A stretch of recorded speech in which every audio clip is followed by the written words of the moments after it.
how to set your dietary preferences in HelloFresh. Hey everyone, welcome back to the channel.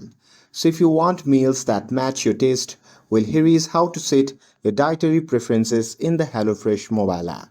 So now without further ado, let's get started. So first thing first, open the HelloFresh app on your phone and make sure that you're logged in to your account.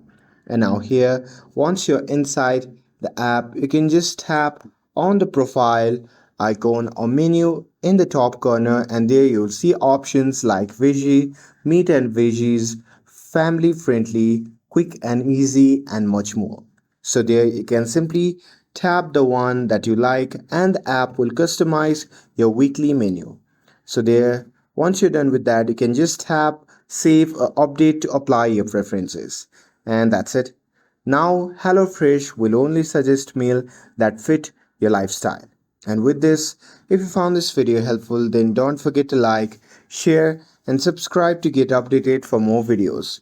Thanks for watching and I'll see you in the next video.